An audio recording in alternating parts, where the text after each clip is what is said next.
Panggilan setan. Pemirsa beriman, pernahkah Anda berada dalam sebuah kondisi di mana ada yang memanggil nama Anda?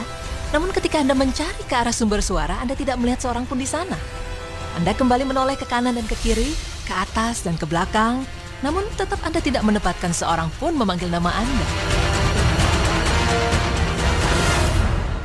Jika Anda dalam posisi seperti itu, lalu apa yang dirasakan? Sekejap pasti bulu tengkuk Anda berdiri, jantung Anda berdebar dengan kencangnya, darah badan, dan bisa jadi Anda akan lari terbirit-birit. Hal ini karena Anda tahu dan Anda ketakutan karena Anda baru saja dikerjai oleh setan. Mengenai kejadian tersebut, ternyata dalam sebuah riwayat pernah diceritakan bahwa Az-Zakwah Abu Saleh pernah mengutus putranya yang bernama Suhail untuk pergi ke kabilah Bani Haritsah. Dengan ditemani seorang anak kecil, Suhail pun segera pergi ke perkampungan kabilah Bani Haritsah. Di tengah-tengah perjalanan, anak kecil tersebut mendengar seorang dari balik ladang memanggil namanya dengan keras. Merasa dipanggil, anak kecil itu segera menghampiri sumber suara di balik kebun. Namun betapa terkejutnya anak itu karena ia tidak melihat seorang pun di dalam kebun tersebut. Dan sepulang ia dari perkampungan Bani Haritsah, Suhail menceritakan kejadian itu kepada ayahnya Az-Zakwan. Ketika mengetahui kejadian yang dialami oleh putranya, Az-Zakwan berkata, "Kalaulah aku menyadari bahwa engkau akan mengalami kejadian semacam ini, niscaya aku tidak akan mengutusmu. Lain kali bila engkau mengalami kejadian serupa, maka segera kumandangkan azan. Karena aku pernah mendengar sahabat Abu Hurairah radhiyallahu anhu menceritakan bahwa Rasulullah shallallahu alaihi wasallam bersabda, yang artinya, sesungguhnya setan bila mendengar suara seruan menuju sholat azan, maka ia akan lari terbirit-birit hingga terkentut-kentut." Hadis riwayat Muslim dan lain-lain.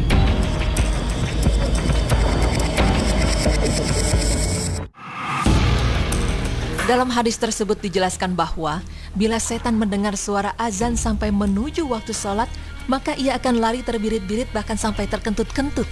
Nyatanya semudah itu membuat setan lari pontang-panting. Pemirsa beriman, pada dasarnya manusia lebih tinggi derajatnya daripada jin. Karena itulah sebenarnya jin sangat takut pada manusia. Namun karena jin berhasil menakut-nakutin manusia, maka manusia menjadi takut pada jin. Sebagai seorang muslim, seharusnya kita tidak boleh takut pada jin, tetapi kita pun tidak menantang jin. Namun jika jin mengganggu manusia, sudah sewajarnya kita untuk melawannya. Hal ini seperti yang telah disampaikan dalam firman Allah Subhanahu wa taala yang artinya, sesungguhnya mereka itu tidak lain hanyalah setan yang menakut-nakuti kamu dengan kawan-kawannya orang-orang musyrik Quraisy. Karena itu janganlah kamu takut kepada mereka, tetapi takutlah kepadaku jika kamu benar-benar orang yang beriman. Quran Surah Ali Imran ayat 3, 175. Mengenai hal ini Mujahid juga berkata, setan itu sebenarnya sangat takut oleh salah seorang dari kalian manusia. Oleh karena itu apabila kamu mendapatinya janganlah takut, karena kalau takut ia akan terus mengganggu. Selain mengumandangkan azan, berikut akan kami paparkan 5 cara lainnya yang bisa kita lakukan untuk membuat setan takut dan lari terbirit-birit. Berzikir. Jika kita berzikir atau menyebut nama Allah sebelum melakukan segala sesuatu, maka setan tidak dapat ikut serta dalam aktivitas kita. Seperti saat makan dan minum, dari Jabir Rasulullah Shallallahu Alaihi Wasallam bersabda, jika seseorang memasuki rumahnya lantas ia menyebut nama Allah saat memasukinya, begitu pula saat ia makan, maka setan pun berkata pada teman-temannya, kalian tidak ada tempat untuk bermalam dan tidak ada jatah makan. Ketika ia memasuki rumahnya tanpa menyebut nama Allah ketika memasukinya, setan pun mengatakan pada teman-temannya, saat ini kalian mendapatkan tempat untuk bermalam. Ketika ia lupa menyebut nama Allah saat makan, maka setan pun berkata, kalian mendapat tempat bermalam dan jatah makan malam. Hadis riwayat Muslim 2018.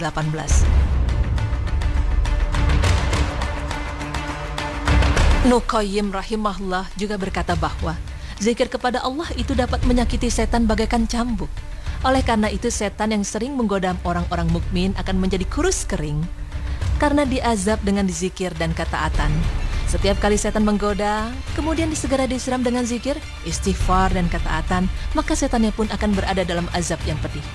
Cara menyiksa setan yang lainnya adalah dengan banyaknya berpuasa. Dari Abu Hurairah radhiyallahu anhu, Rasulullah sallallahu alaihi wasallam bersabda, puasa itu adalah perisai. Oleh karena itu jika salah seorang di antara kalian berpuasa, maka janganlah dia berkata-kata kotor. dan tidak juga berlaku bodoh. Jika ada orang yang memerangi atau mencacinya, maka hendaklah dia mengatakan, sesungguhnya aku sedang berpuasa sebanyak 2 kali. Karena sesungguhnya bau mulut orang yang berpuasa itu lebih harum di sisi Allah Ta'ala daripada aroma minyak kasturi. Karena orang yang berpuasa rela meninggalkan makanan, minuman dan nafsu syahwatnya karena Allah. Dan puasanya itu untuk Allah, maka akan Allah berikan pahala karenanya. Dan satu kebaikan itu akan dibalas dengan 10 kali lipatnya. Diriwayatkan dari hadis riwayat Bukhari dan Muslim. Pemirsa, dengan berpuasa, syahwat manusia pun akan mengendur, sehingga tidak ada jalan untuk setan menggoda, dan itu menyebabkan setan tersiksa. Meludah ke kiri 3 kali. Dalam hal ini Rasulullah SAW bersabda kepada Utsman yang diganggu oleh setan dalam salat. Itu adalah setan, namanya Khinzib. Jika kamu merasa diganggu, mintalah perlindungan kepada Allah dari gangguannya dan meludahlah ke kiri 3 kali. Kata Utsman, aku pun melakukannya. Kemudian Allah menghilangkan gangguan itu dariku. Hadis riwayat Muslim 2203. Al-Hakim At-Tirmizi berkata bahwa sekali ludahan bila sampai ke wajah setan, maka akan menjadi bisul bernanah. Sejalan dengan hal itu, dari Rabi bin Husaim pernah bercerita tentang mimpinya yang sangat buruk. Dalam mimpinya, ia didatangi oleh seseorang lalu berkata kepadanya bahwa ia adalah termasuk penghuni neraka. Lalu ia pun bangun dari tidurnya, kemudian meludah ke sebelah kirinya 3 kali dan berkata, saya berlindung kepada Allah dari godaan setan terkutuk. Dan pada malam kedua, ia bermimpi lagi bertemu dengan seseorang yang membawa anjing. Lalu anjing itu berdiri di depannya, dan di lehernya terdapat tali, dan di keningnya ada borok yang bernanah. Maka dikatakan bahwa itulah setan yang ia lihat dalam mimpi pertamanya, dan borok bernanah itu adalah bekas ludahan 3 kali yang telah diludahkan kepadanya. Faidul Qadir 1350.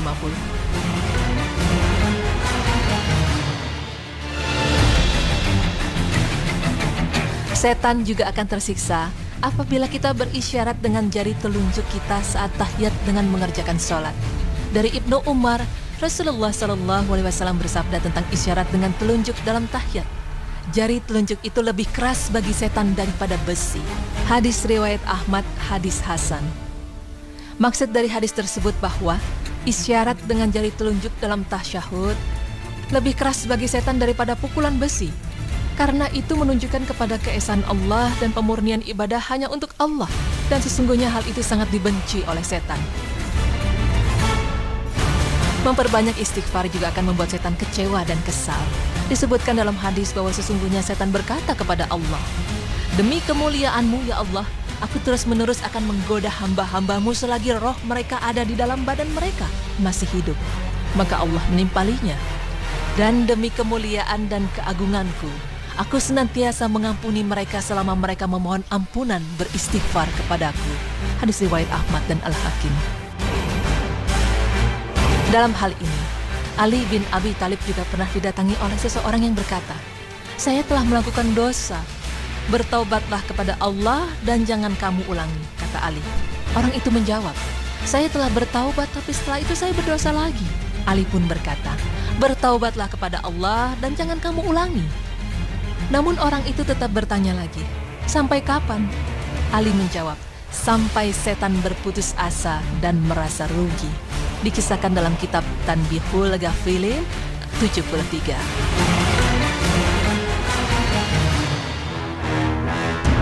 Pemirsa, selain melawan, kita juga bisa melakukan sesuatu yang membuat setan bisa menangis tersudah-sedan. Ya, setan akan menangis ketika seseorang membaca surat As-Sajdah. Adapun arti dari surat As-Sajdah ayat 15 yang artinya, orang-orang yang beriman dengan ayat-ayat kami hanyalah orang-orang yang apabila diperingatkan dengannya ayat-ayat kami, mereka menyungkur sujud dan bertasbih serta memuji Tuhannya, dan mereka tidak menyombongkan diri. Quran Surah As-Sajdah ayat 15. Hal ini sebagaimana yang dikatakan dalam sebuah hadis Rasulullah SAW yang lain, beliau bersabda yang artinya, apabila anak Adam membaca surat As-Sajdah, kemudian ia sujud sajdah ketika membaca ayat Sajdah ayat ke-15, maka setan akan pergi menangis sambil berkata, aduh, celaka dan sialnya nasibku. Bani Adam diperintah sujud, maka kemudian dia sujud, maka baginya surga. Sedangkan aku ketika diperintah sujud, aku menolak, maka bagiku neraka. Hadis riwayat Muslim 81.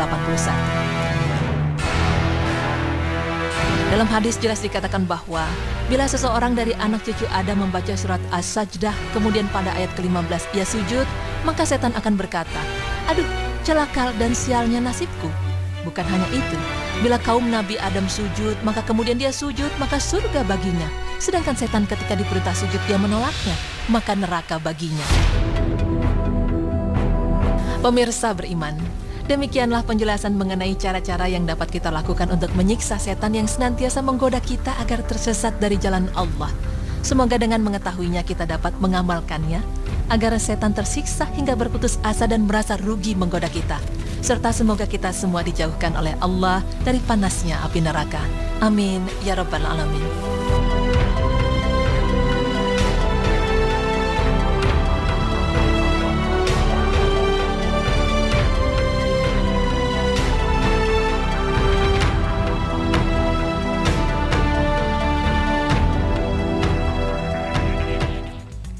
Assalamualaikum warahmatullahi wabarakatuh. Alhamdulillah hari ini kita bertemu kembali bersama saya saat ini Syarul Gunawan dan saya Zizi Syahab. Kita kembali bertemu dalam acara Berita Islami Masa Kini. Tadi kita sudah buka pemirsa dengan mengenai syaitan ya. Jadi panggilan setan. Kadang kalau pernah kita dipanggil setan. Astagfirullahaladzim. Ya mungkin percaya nggak percaya kalau kita datang ke suatu tempat yang kosong tuh kadang kayak ada yang manggil kita gitu. Tapi pas dilihat kanan kiri orangnya nggak ada. Betul. Gitu, jadi jangan sampai terus kemudian kita jadi wah ini setan nih, tapi kita tidak melakukan apa-apa. Banyak hal yang kita lakukan seperti misalnya tadi sudah dijelaskan meludah ke kiri sebanyak 3 kali sehingga setan bisa lari terbirit-birit. Lalu kemudian berzikir, terus bisa juga membaca surat As-Sajdah tadi. Bagus sekali. Dan waktu itu juga pernah dibahas di Berita Islami Masa Kini. Baca aja surah seperti ini. A'udzubikalimatillah hitamati min syarri ma khalaq. Seperti itu aja. Jadi insya Allah setannya kabur. Itu bagus banget ya. Atau paling tidak minimal ta'awuz ya. A'udzubillahi minasyaitonirrajim itu juga bagus untuk mengusir setan. Oke, dan setelah ini kita akan membahas tentang sholat istikharah. Oke, sholat istikharah itu yang kita tahu itu pilihan sesuatu ya. Iya, jodoh terutama ya. Jadi jangan kemana-mana, tetap di Berita Islami Masa Kini.